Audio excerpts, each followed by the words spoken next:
Every afternoon, Thomas the Tank Engine puffs along his branch line with Annie and Clarabelle. First, they pass the water mill. Next, they come to a big farm. Then, they can see a bridge with a village nestled either side of it. This is a special place. Whenever children hear Thomas coming along, they stand on the bridge waving until he is out of sight.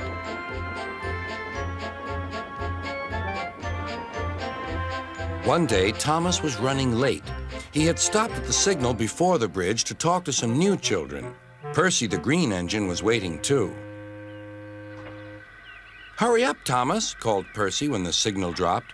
"If you're late, Sir Topham Hatt may get a new engine to replace you." He would never do that, thought Thomas, but he was worried. Next day, Thomas hurried along the line. Just ahead was the goods yard. There, on the platform, was an inspector waving a red flag. Next, Thomas saw some children. They were waving too. Something must be wrong, thought Thomas. This station is for goods, not passengers. "Help, Thomas, help! We're glad to see you," called the children. "Please, will you take us home?" The station master explained to Thomas's driver that the school bus had broken down, and all the parents would be worried if the children were late.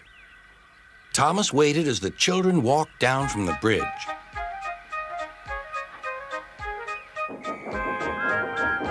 Then he took the children to the next station where Bertie was waiting to take them home.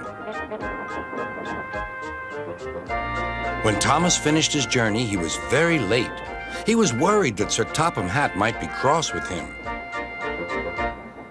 "I warned Thomas," puffed Percy to James. "He's been late one time too many. He'll be in trouble now." But next morning, when Thomas picked up his passengers, Sir Topham Hatt was nowhere to be seen.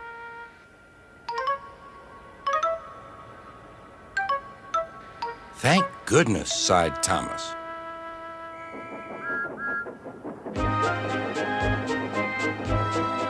Thomas knows every part of his branch line. Just ahead was a stretch where the hot sun had bent the rails on the track.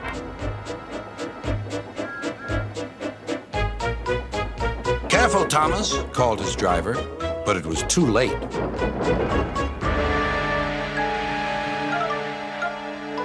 "That's done it," said his driver. "We shan't get any further today." "But what about my passengers?" asked Thomas. "Don't worry, they'll be looked after," replied his driver. While workmen repaired the line, Thomas had to shunt freight cars in the yard. Bertie came to see him. "I understand you need my help again." "Yes, Bertie," replied Thomas sadly. "I can't run without my rails." Bertie set off to collect Thomas's passengers.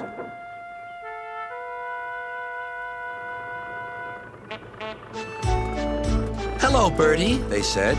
"We're glad you're here." Bertie drove along the road that runs by the railway. He stopped at each station along the line.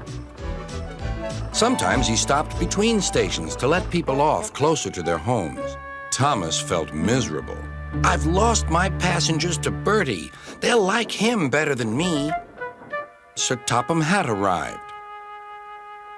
"Your branch line is repaired. I'm going to change your timetable so that you and Bertie can work together more." When Thomas reached the station, there, to his relief, were all his passengers. "Bertie is a good bus, but we missed our train rides with you," they said. Later, Thomas spoke to Bertie. "Thank you for looking after my passengers." "That's all right, Thomas. I like to make new friends, but I'm glad to share them with you." "You're a good friend indeed," replied Thomas, "and always will be."